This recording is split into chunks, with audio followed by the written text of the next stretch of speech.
Mi nombre es Ana Rodríguez García, trabajo en el Servicio de Reumatología del Hospital Universitario Ramón y Cajal y soy profesora en la Escuela de Ecografía de la Sociedad Española de Reumatología. Vamos a entrar en el módulo tercero del máster de estudio sonoanatómico normal y en este caso vamos a hablar de la exploración sonoanatómica de la cadera normal. Como en toda exploración ecográfica de aparato locomotor, es importante que sea una exploración sistematizada. Para ello hemos de tener en cuenta la posición del paciente, obtener imágenes tanto en plano longitudinal como transversal, barrer con la sonda toda la estructura anatómica que estamos explorando.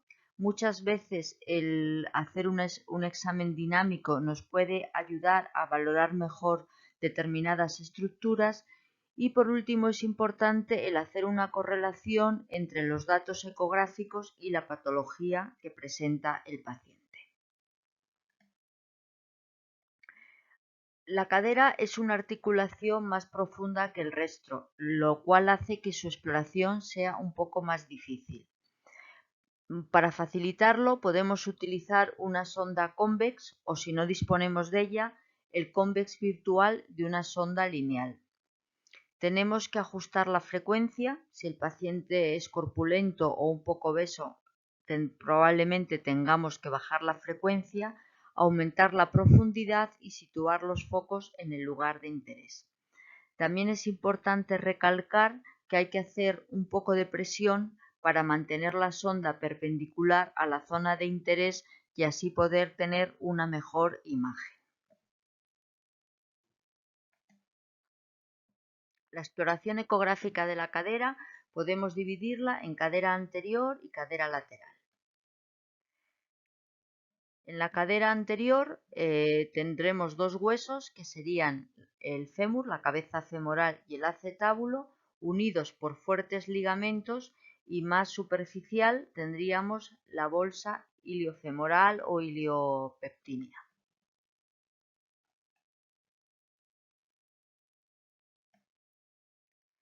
El plano muscular más profundo de la cadera anterior está formado por el músculo iliopsoas, que tiene dos porciones. La porción psoas, que viene de la 12ª vértebra dorsal y las 5 vértebras lumbares y se une a la porción ilíaca formando un tendón que se inserta en el trocánter menor del fémur.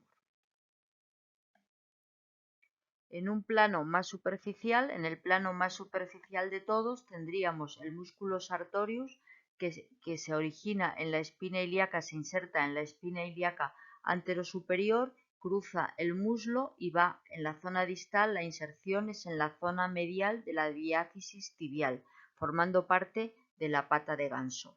Y más profundo, a este tendríamos el músculo recto anterior, que viene de la espina ilíaca anteroinferior y se inserta en la zona distal en la rótula a través del tendón del cuádriceps.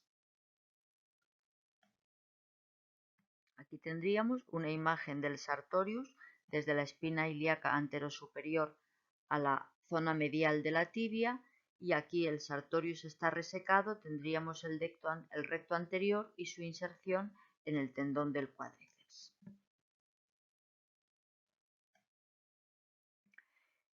En la cadera anterior podemos explorar huesos y articulaciones. Tendríamos, como ya hemos comentado, el acetábulo, la cabeza femoral, el labrum, la cápsula articular y el receso sinovial anterior. Los músculos de superficial a profundo serían el sartorius, el recto femoral y el iliopsoas. Y luego habría un paquete neurovascular muy importante formado por la arteria, nervio y vena femoral. Es importante recordar que el paquete neurovascular es medial a la articulación, de tal forma que si al comenzar la exploración lo primero que observamos son los vasos, nos tendríamos que ir más lateral para poder localizar la articulación coxofemoral. Para explorar la cara anterior de la cadera, el paciente está en decúbito supino, con la cadera en posición neutra o con ligera rotación externa, y es importante evitar que haya unas rotaciones muy marcadas, porque sobre todo si hay una rotación interna marcada, ello puede hacer que la cápsula la veamos más engrosada y que nos pueda dar la falsa imagen de que haya un derrame articular. Las referencias óseas que tendremos serían la cabeza femoral y el acetábulo. Con el paciente en esta posición, en la imagen ecográfica tendríamos perfil del acetábulo, perfil de la cabeza y cuello femoral, cartílago articular, esta estructura hiperecogénica sería la cápsula articular, y los músculos de profundo a superficial serían el psoas, el recto anterior, y el más superficial, como ya hemos visto, sería el sartorio. Si mantenemos al paciente en esta misma posición, pero giramos la sonda para ponerla en posición transversal, tendríamos acetábulo, contorno óseo de la cabeza femoral, cartílago articular, cápsula articular, psoas, recto anterior y sartorio. Ahora vamos a pasar a la cara lateral de la cadera. Para ello, lo primero que vamos a hacer va a ser recordar las inserciones de tendones que son muy importantes en el estudio ecográfico de la cara lateral de la cadera. Tendríamos, aquí nos aparecería en la cara anterior del trocánter menor la inserción del tendón glúteo menor, y aquí a nivel de la cara lateral la inserción del tendón glúteo medio. Como vemos en esta imagen anatómica, el músculo más superficial sería el músculo glúteo mayor, pero el glúteo mayor no se inserta a nivel del trocánter. Tendríamos, aquí aparece resecado, por debajo del glúteo mayor estaría el glúteo medio, como hemos visto con su inserción más lateral, y más profundo y más anterior estaría el tendón del glúteo menor. Una imagen más cercana en la cual vemos tendón glúteo menor, glúteo medio que aparece resecado, y por encima estaría el tendón del glúteo mayor. En un plano más profundo estarían también el músculo piramidal y los músculos rotadores de la cadera, pero son estructuras más profundas, mucho más difíciles de valorar por ecografía, y no vamos a entrar en ellos. En la cara lateral de la cadera tenemos la fascia lata y el músculo tensor de la fascia lata, que se insertan a nivel de la cresta ilíaca y son más superficiales. Las estructuras que podemos explorar en la cara lateral de la cadera, pues tendríamos un hueso que sería el trocánter, y los músculos, como ya hemos visto, serían el glúteo menor, glúteo medio, glúteo mayor y el tensor de la fascia lata.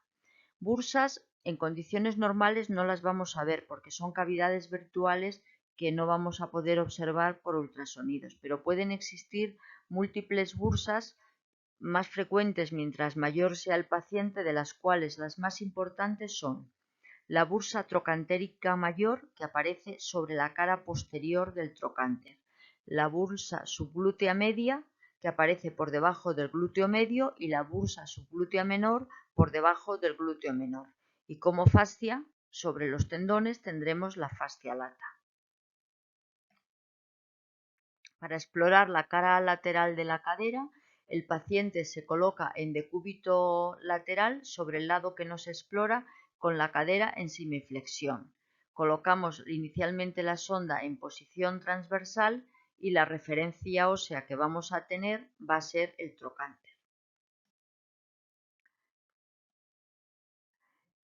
Bueno, vamos con la sonda, vamos barriendo hasta visualizar el triángulo hiperecoico que forma la faceta anterior y lateral del trocánter.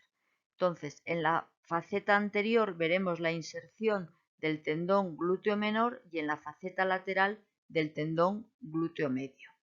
Es importante recordar que, que hay que barrer con la sonda para poder explorar bien los tendones, que tendremos que presionar de una manera diferente según se vaya curvando el tendón para evitar la anisotropía, y que a veces el pedir al paciente que nos haga movimientos dinámicos nos puede facilitar el explorar mejor estos tendones. Si con el paciente en la misma posición giramos la sonda a posición longitudinal,